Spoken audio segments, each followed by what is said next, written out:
മഹാത്മ്യത്തെക്കുറിച്ചല്ലേ നിങ്ങൾക്കറിയേണ്ടത്. പറയാം.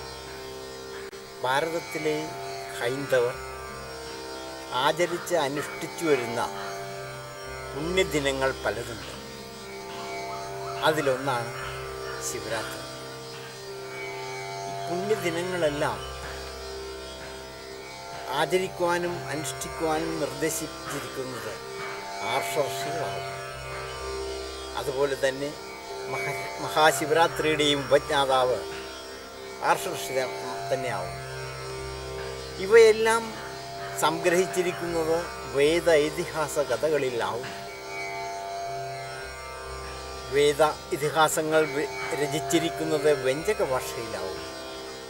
ഒന്നിനെ മറ്റൊന്നായി തെറ്റിദ്ധരിപ്പിക്കുന്ന ഭാഷയാണ് വ്യഞ്ജകം. അത് തെറ്റ് മാനവന് സംഭവിക്കാതിരിക്കുവാൻ അതൊരു ഗുരുമുഖത്തു നിന്ന് വേണം അഭ്യസിക്കുവാൻ എന്നും വേദത്തിൽ നിർദ്ദേശിച്ചിട്ടുണ്ട്. ഗുരു ആരെന്ന് അറിയേണ്ടതല്ലേ? പറയാം. താനും തന്നിൽ നിന്ന് ഭിന്നമായി കാണുന്ന ദൃശ്യവസ്തുക്കളും തപസ്സിലൂടെ ഏതൊരാളാണോ താൻ തന്നെയാണ് അഥവാ ഈശ്വരൻ തന്നെയാണ് എന്ന് കണ്ടെത്തുന്നത് അവരെയാണ് വേദത്തിൽ ഗുരുവായിട്ട് വിശേഷിപ്പിച്ചിരിക്കുന്നത്. അപ്പോൾ ഗുരുമുഖത്ത് നിന്ന് വേദം അഭ്യസിക്കാതിരുന്നത് കൊണ്ട് ആചാരാനുഷ്ഠാനങ്ങളിൽ പലതും ധരിക്കപ്പെട്ടു, പലതും മറിയപ്പെട്ടിട്ടുണ്ട്. ആചാരാനുഷ്ഠാനങ്ങൾ അപാകതയിൽ കലാശിച്ചിട്ടുണ്ട്. ആ അപാകതകൾ ഉണ്ടായതിനുപരി വേദത്തിൽ ദാർശനികർ ലക്ഷ്യമിട്ടിരിക്കുന്ന വിശ്വസാഹോദര്യം മാനവന് നഷ്ടമായി. ഇതെല്ലാം ഗുരുവിൻ്റെ അഭാവത്തിൽ, ഗുരുവിനെ കൂടാതെ ഗുരു ചമഞ്ഞുകൊണ്ട് വേദം അഭ്യസിപ്പിച്ചതിൽ നിന്ന് ഉരുത്തിരിഞ്ഞിട്ടുള്ളതാണ്. പരമാണുവിന് 2 തലങ്ങൾ ഉണ്ടെന്നും ദാർശനികർ കണ്ടെത്തി. അവയിലൊന്ന് ആത്മതലവും മറ്റൊന്ന് ജീവതലവും. അതും രാവും പകലും മാറി വരുന്നത് പോലെ പരമാണു ആത്മതലത്തിൽ നിന്നും ജീവതലത്തിലേക്കും ജീവതലത്തിൽ നിന്നും ആത്മതലത്തിലേക്കും മറിഞ്ഞ് കയറി ഇറങ്ങി വന്നുകൊണ്ടിരിക്കും. ആത്മതലത്തിൽ നിന്നും ജീവതലത്തിലേക്ക് ഇറങ്ങുന്ന പരമാണുവിനെ തൻ്റെ ആത്മതലം നഷ്ടമാവും. പ്രകൃതി തലത്തിൽ ശിവൻ അടിഞ്ഞുകൂടും. ലക്ഷോപലക്ഷം ജനന മരണ ദുഃഖങ്ങളെ അതിജീവിച്ചിട്ട് വേണം വീണ്ടും ശിവന് ആത്മതലത്തിൽ എത്തുവാൻ. പ്രകൃതിയെ വേദത്തിൽ തമസ്സെന്നും ഈശ്വരനെ ജ്യോതിഷെന്നുമാണ് വിശേഷിപ്പിച്ചിരിക്കുന്നത്. അത് വേദത്തിൽ ഈ വിധത്തിൽ പറഞ്ഞിരിക്കുന്നു. തമസ്സോമാ ജ്യോതിർഗമയ.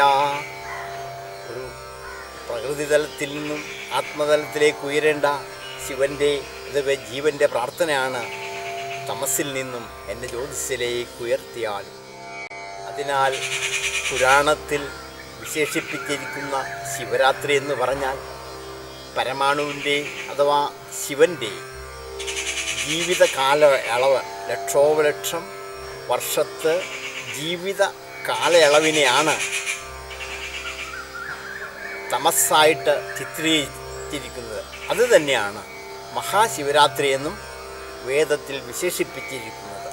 പ്രകൃതി തമസ്സാണല്ലോ. ആ തമസിൽ കഴിയുന്ന കാലയളവ് മുഴുവനും, ലക്ഷോപലക്ഷം ജീവിത കാലയളവ് മുഴുവനും തമസിൽ കഴിയുന്നതുകൊണ്ട് അത് ശിവൻ്റെ മഹാശിവരാത്രിയായിട്ട് വിശേഷിപ്പിക്കുന്നു. ഇനി പുരാണത്തിൽ വിശേഷിപ്പിച്ചിരിക്കുന്ന മഹാശിവരാത്രി എന്തെന്ന് ഇവിടെ പറയാം.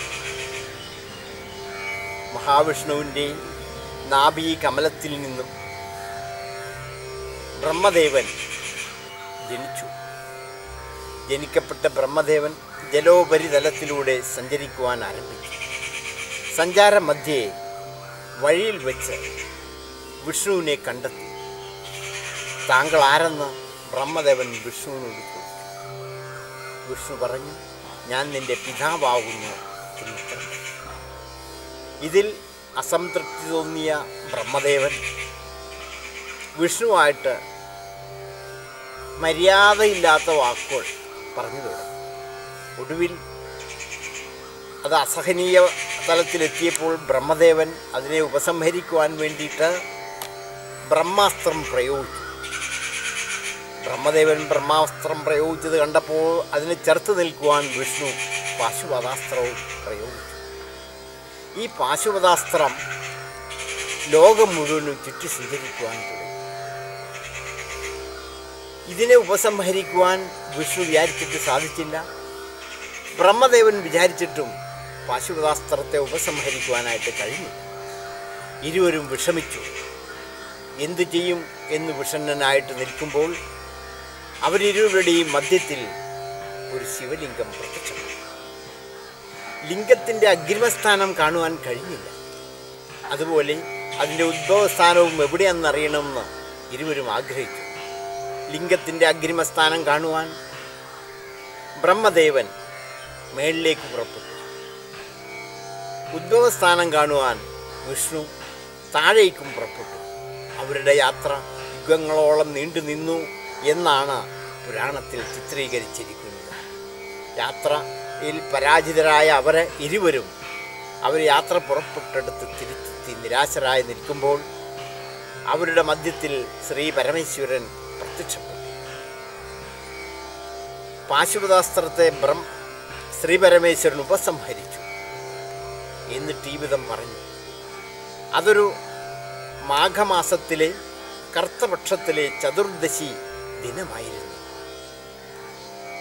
ശിവൻ അവരിരുവരോടുമായിട്ട് പറഞ്ഞു, ഞാൻ ഈ പ്രത്യക്ഷീഭവിച്ച ഈ ദിനത്തിൽ ആരാണോ പകല് ഉപവസിച്ച് രാത്രിയിൽ എന്നെ ഉപാസിക്കുന്നത് എന്ന് വച്ചാൽ അവർ ശിവലോകം പ്രാപിക്കും എന്നരുളി അനുഗ്രഹിച്ച് അന്തർധാനം ചെയ്തു.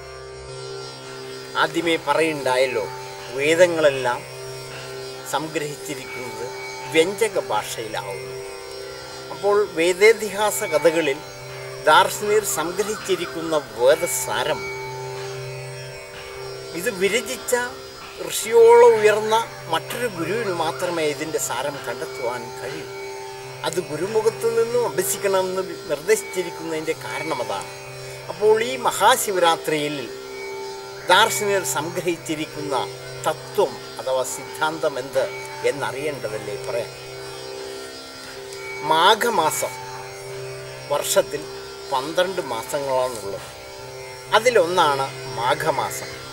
മാഘമാസത്തിൽ നമ്മുടെ ദാർശനികർ ജ്യോതിശാസ്ത്ര വിശാരദന്മാരും കൂടെയായിരുന്നു. ഈ ജ്യോതിശാസ്ത്ര വിശാരദരായ നമ്മുടെ പൂർവ ഋഷികൾ മാഘമാസത്തിലെ കൃഷ്ണപക്ഷത്തിലെ ചതുർദശി ദിനത്തിലെ രാത്രിയിൽ സൂര്യനും ഇതര ഗ്രഹങ്ങളും പ്രത്യേകം രാശി ഈ ചക്രത്തിൽ അണിനിരന്നിരിക്കുന്നതായത് കണ്ടു. അതിൻ്റെ ഗുണദോഷങ്ങൾ എന്തെന്ന് പഠിച്ച ദാർശനികർക്ക് കിട്ടിയ അറിവ് എന്താണ്? ഒരു ജീവൻ അഥവാ ശിവൻ, അതല്ലെങ്കിൽ പുരുഷൻ, അതല്ലെങ്കിൽ പരമാണു ലക്ഷോപലക്ഷം വർഷം താണ്ടേണ്ടതുണ്ട്. അപ്പോൾ ഈ ലക്ഷോപലക്ഷം വർഷം ജനന മരണ ദുഃഖത്തിലൂടെ പിന്നിട്ട് ആത്മതലത്തിലെത്തുവാനായിട്ട് കിണഞ്ഞ് ശ്രമിക്കുന്നതിന് പകരം കൃഷ്ണപക്ഷത്തിലെ മാഘമാസത്തിലെ കൃഷ്ണപക്ഷത്തിലെ ചതുർദശി ദിനത്തിലെ പകൽ ഉപവസിച്ചുകൊണ്ട് രാത്രിയിൽ ഉറക്കമിളച്ചിരുന്ന് ശിവനാമം ജപിക്കുമ്പോൾ ഈ ലക്ഷോപലക്ഷം കാലവർഷം വരുന്ന ജീവൻ്റെ അഥവാ ശിവൻ്റെ തമസ് അഥവാ ഇരുട്ട് അഥവാ രാത്രിയെ ദൂരീകരിച്ച് അവർക്ക് ആ മഹാപുരുഷൻ അഥവാ ആ മഹാവനിത ആരാണോ അവർക്ക് അനശ്വരതയിൽ പ്രാപിക്കുവാൻ സാധിക്കും എന്ന സിദ്ധാന്തമാണ് ഈ കഥയിലൂടെ ഋഷി ഇവിടെ സംഗ്രഹിച്ചിരിക്കുന്നത്. അതായത് ശിവലിംഗം എന്ന് പറഞ്ഞാൽ, പാശുപതാസ്ത്രം എന്ന് പറഞ്ഞാൽ എന്തെന്ന് ആദ്യം പറയും. പാശുപതാസ്ത്രം എന്ന് പറഞ്ഞാൽ ആത്മതലത്തെ വിട്ട് ജീവതലം സ്വീകരിച്ച ശിവനെയാണ് പാശുപതാസ്ത്രമായിട്ട് ചിത്രീകരിച്ചിരിക്കുന്നത്. അത് ലോകം മുഴുവനും ചുറ്റി സഞ്ചരിച്ചു എന്ന് പറഞ്ഞാൽ ഓരോ ജീവികളായിട്ട് ജനിച്ച് മരിച്ച് ഇങ്ങനെ ചുറ്റി സഞ്ചരിച്ചുകൊണ്ടിരിക്കുകയാണത്. ആ സഞ്ചാരത്തെയാണ് പാശുപതാസ്ത്രമായിട്ട് ഋഷി ഇവിടെ ചിത്രീകരിച്ചിരിക്കുന്നത്. അതിൻ്റെ മുൻപിൽ ഇവർക്ക് ഉപസംഹരിക്കുവാൻ സാധിക്കാതെ വന്നപ്പോൾ അതിൻ്റെ മുൻപിൽ ശിവലിംഗം പ്രത്യക്ഷപ്പെട്ടു എന്ന് പറഞ്ഞാൽ ശിവലിംഗം ആത്മതലത്തെയാണ് പ്രതിനിധാനം ചെയ്യുന്നത്. ആത്മതലത്തിന് പരിധികളില്ല. എന്നാരംഭിക്കുന്നോ എന്നവസാനിക്കുന്നോ അതിൻ്റെ മധ്യമെന്തെന്നോ തിരിച്ചറിയുവാൻ സാധിക്കില്ല. ആ ആത്മതലത്തെയാണ് ശിവലിംഗമായിട്ട് പ്രതിനിധാനം ചെയ്തിരിക്കുന്നത്.